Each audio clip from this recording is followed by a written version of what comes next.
thérapie, d'aller en Antarctique.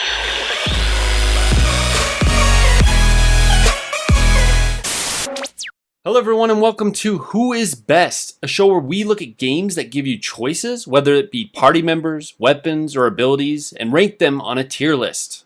My name is Localdane, and today we will be analyzing the party members of the RPG sequel Trails of Cold Steel 2.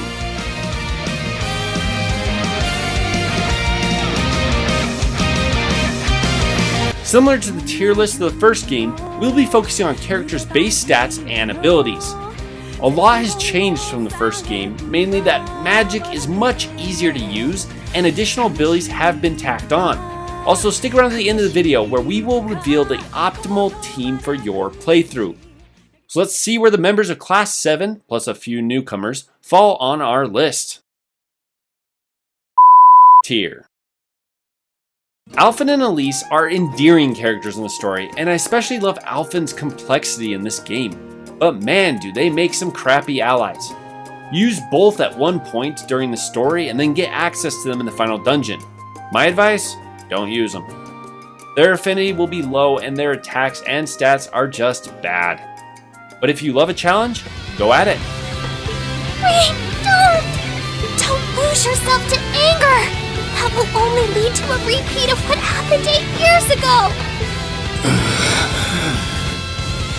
Elise.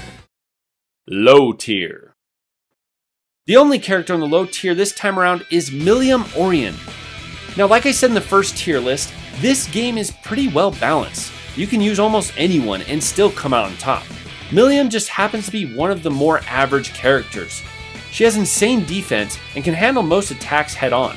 She also has many attacks that hit the entire field with a few that can cause delay and feint, but her low HP and low speed put her low on this list. Okay, it's Milium time!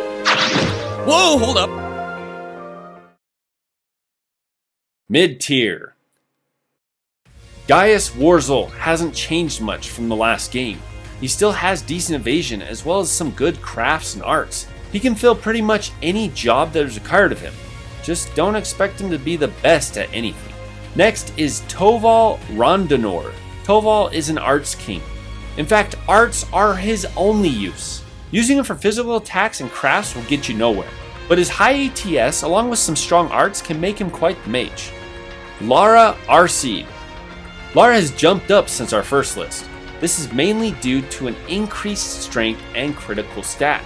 She is your one hitter. In fact, if you don't one-hit the enemy, her abysmal speed is sure to make you wait. But with the increased usefulness of magic and a few quartz, this can be corrected with deadly results. Again, to all you Laura fans out there, I am sorry. Elliot Craig. Last on the mid-tier is Elliot. Magic users are much more useful this time around, and Elliot is no exception.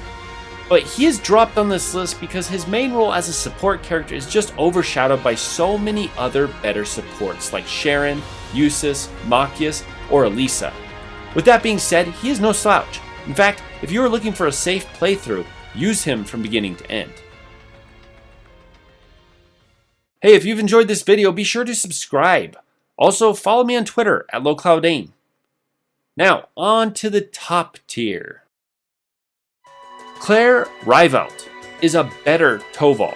She can use arts very effectively while also wielding some useful crafts such as Flawless Leadership, which buffs attack and defense, or Frigid Rain, which can hit a large area as well as freeze enemies. Her long range attacks make her great as a back row support, and she has blue hair, which is hot. Milium, I'm so glad that you're all right. It's wonderful to see you again. Sarah Wallenstein. The boobacious teacher of Class 7 has gotten a raw upgrade since the first game. She is one of the best balanced characters out there, a lot like Eustace, though her ability swings towards physical attacks more than arts. She's faster than Gaius and has crafts comparable to Fee without the godlike evasion. She is a great pick for any team.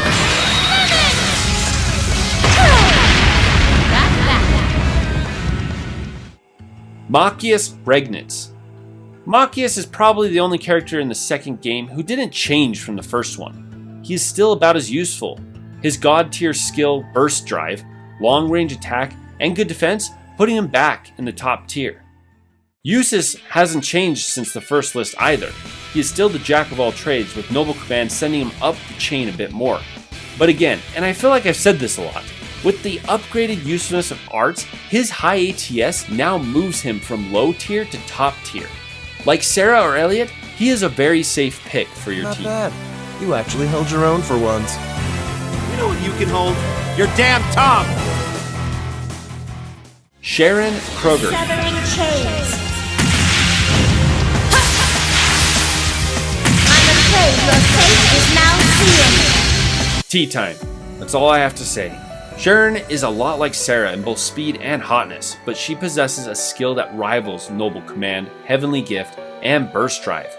Tea time hits all allies, heals 50% HP, as well as cures all status ailments.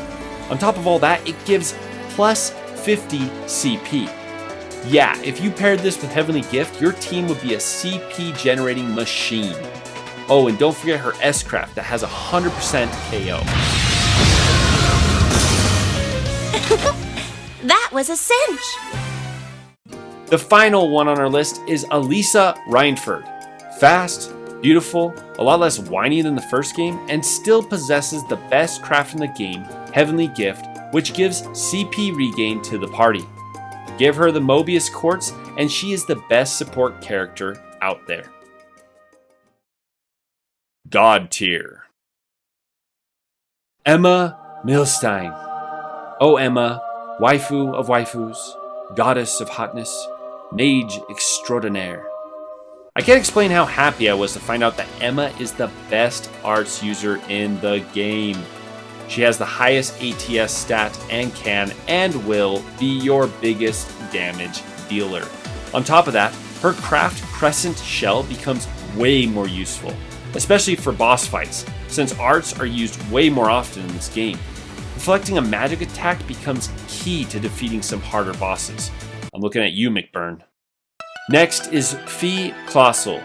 Fee, like Machias, hasn't changed. She is still the evasion goddess and can have 100% evasion before the halfway point of the game. Using her as an evasion tank is key in beating some of the harder bosses. Giving her quartz and equipment that give high crit, high counter will make her nearly unstoppable.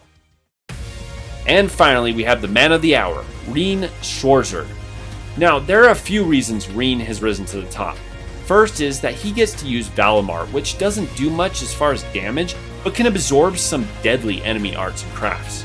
He also gains the ability Spirit Unification, which gives him immunity to status ailments and plus 50% strength, defense, and speed.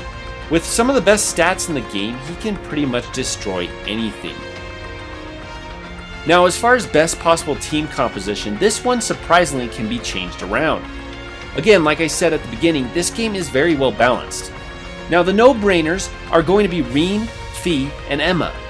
Fee should be your evasion tank and Rean your physical DPS. Emma, of course, will be your main DPS with her devastating arts. The final slot is Mobius. Yes, you heard me. It's not a character, it's a Master Quartz. Give Mobius to either Elisa, Sharon, or Machias. I guess you can throw in Usus there as well. And there you have it, the tier list for Trails of Cold Steel 2. I'm so excited for the third installment, and we'll be playing it day one. Let me know what you guys think, and as always, like, share, and subscribe, and I'll catch you guys later.